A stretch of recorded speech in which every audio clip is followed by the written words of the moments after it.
Hey, what's up, family? It's Sugar from Sound Candy Studio, and today I'm going to be talking about the Softube Tape emulator and why it appears on literally every single one of my tracks. See you in a moment.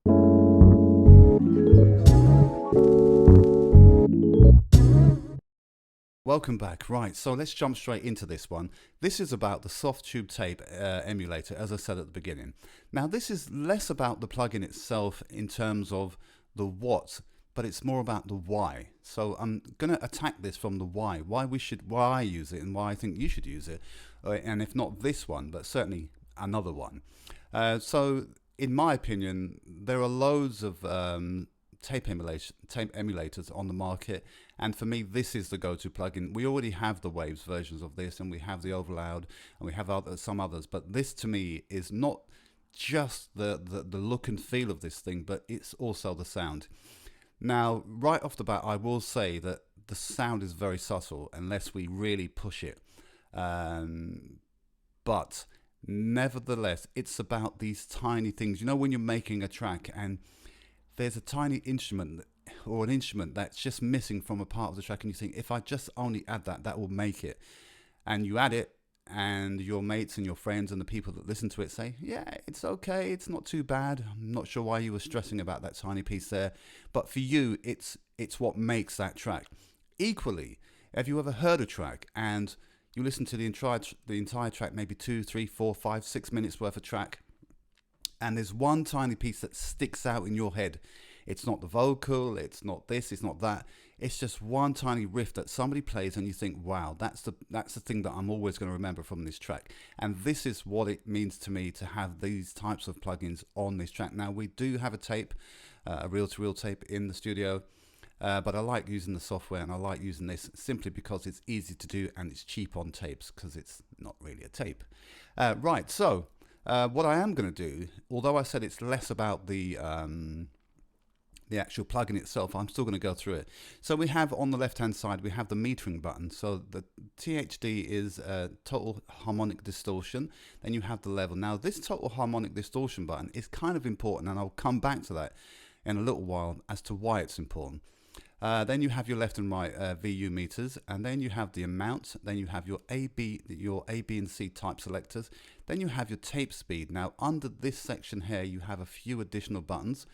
One of which is the dry wet. So obviously if you crank this all the way up, which is what I always do anyway, you're going to hear the total effect of these things. Then you have the speed stability.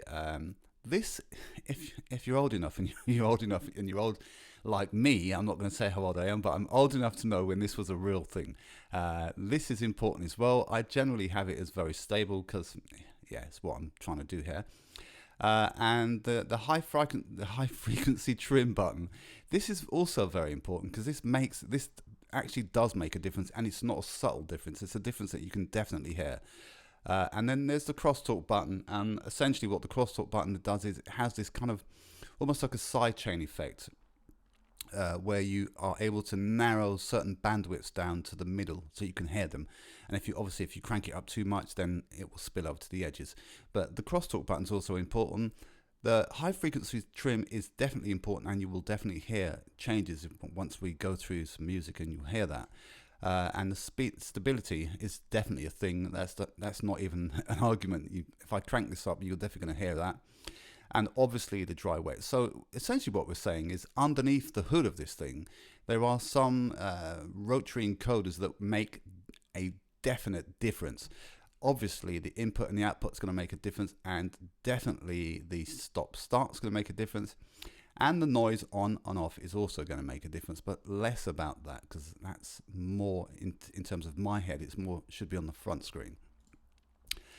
In addition to that, you have a bunch of presets, so we can go through these presets and see what they do. But as I said, this is less about the actual plugin itself and more about why. Why would you want to have a tape simulator? And the answer's simple, is, you know, when you hear a track and somebody's produced it in their bedroom, in their small studio, and it just sounds sterile. The samples sound like samples. When I say the samples, I'm talking about probably, let's go for the drum sample. So you have your hi-hat, kick, snares, open, close, and they sound so sterile. One, because people forget that they should probably do some compression, some EQ. Two, because there's no saturation. There's probably very little in the way of EQ. And these are kind of what I want to call rookie mistakes. So you want to, regardless of what level you're at in your music making, you kind of want to make your music sound as good as it can do.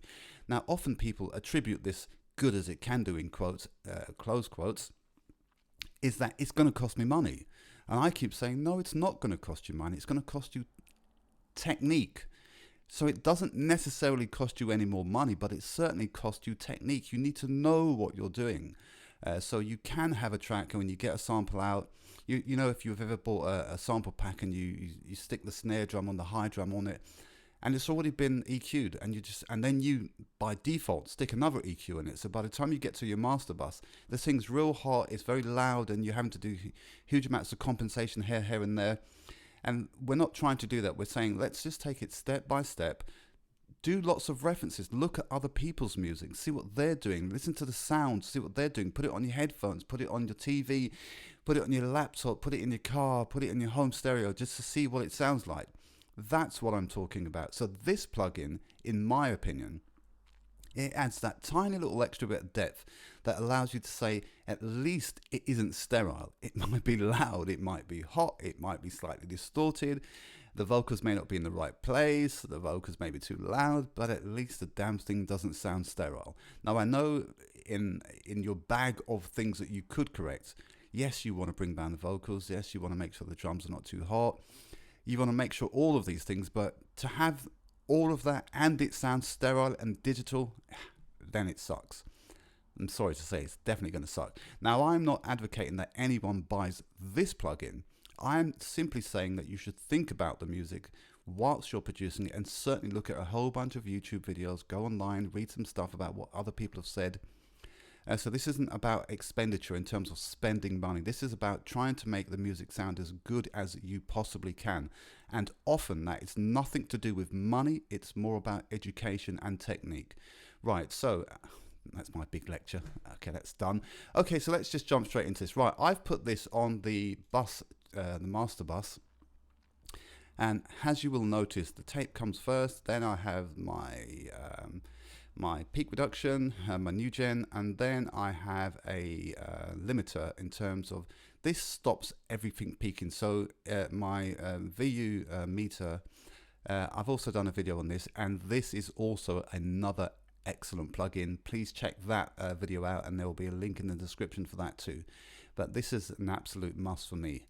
So my kind of workflow is that I'm definitely adding this particular plugin to every single track I make, even if people say why, because I don't like that white walled stereo generic horrible sound. So I definitely have to add something to make it sound a little bit more old school, authentic. And it doesn't matter whether it's electronic dance music, whether it's hip hop, whether it's garage, whether it's house, whether it's R&B, whether it's jazz, whether it's soul, it makes no difference. I don't want that sterile sound, especially if you're using a bunch of samples.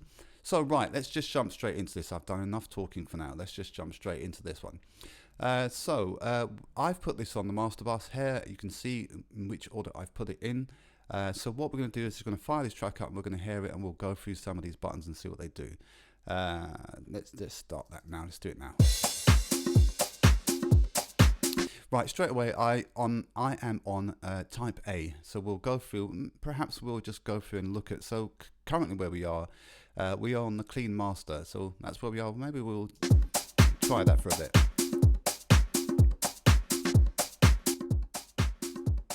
We'll just go through some of these defaults. I'm not going to make any changes, but probably what I should do, I should go in here. Yeah, it's on. Yeah, it's definitely on wet. So that's going to be a good thing, because we don't want to not have the sound change.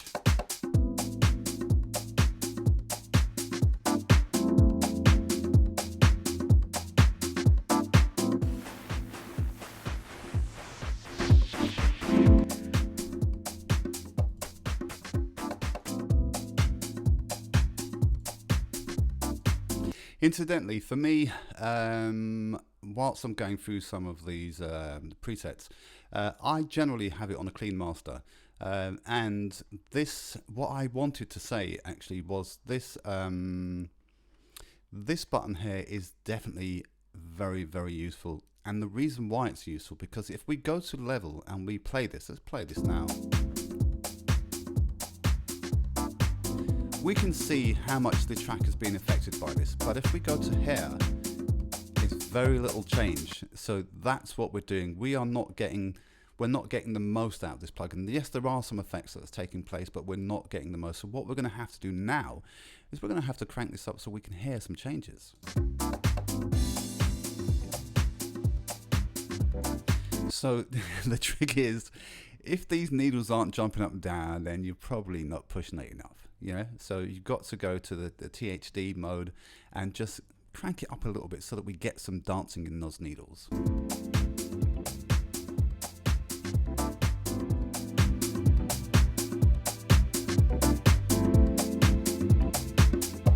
So as I said before, the THD button is total harmonic distortion. So if we're not getting any harmonic distortion and we have this blank canvas, Softube say you are still going to hear some effect.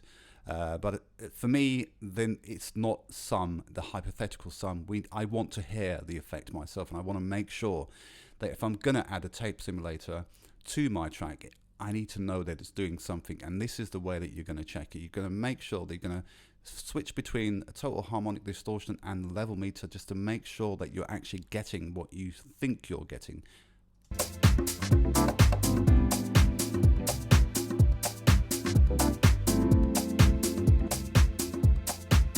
Okay, so let's try this speed stability. Let's just. I'm going to fire it up to the maximum, and then you'll hear what difference that it's going to make here.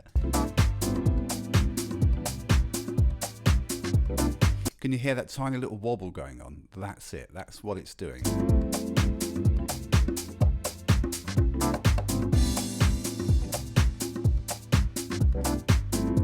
Okay, so let's go and have a look at this high frequency trim.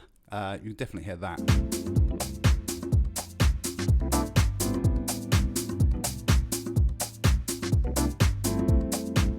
And again, once again, you're going to have to do this to taste. So if you've got a track and you put it on the master bus and you have some EQ and whatever else compression going on, this is to taste. So add to taste. And the crosstalk is where we kind of narrow the bandwidth down. So we'll try that now. So here we're looking for the sweet spot.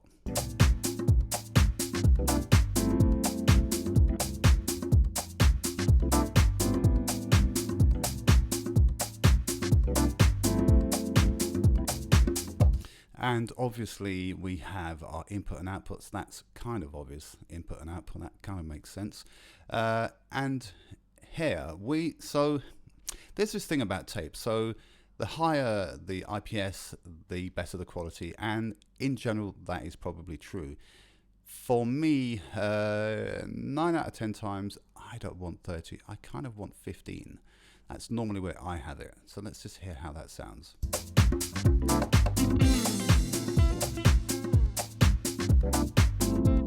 And I guess this goes back to our days when we had, if those of us are old enough to know and remember, we had the VHS versus the Betamax. And if you're of the younger persuasion, you should go and check that. Let's just say the VHS won, and you can also check the reason why it won. However, Betamax, it ran at a quicker speed and the tape quality was better. It just didn't last as long, so you couldn't get those 3-4 hour tapes on Betamax, but the quality was much better because the tape ran faster. That's the only reason.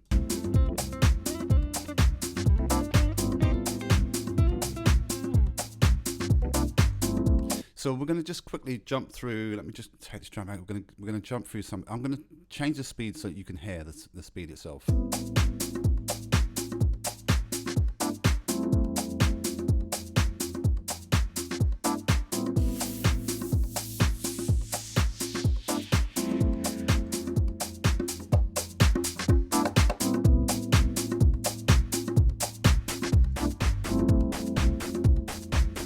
Can you hear that massive distortion?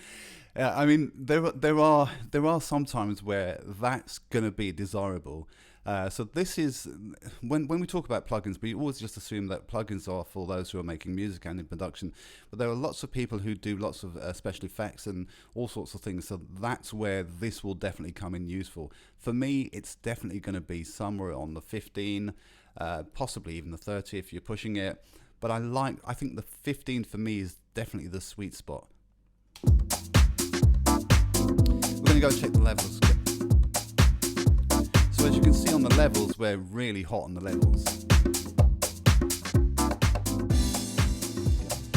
But I wanted to make sure in this particular video, I want to make sure that we're actually doing something.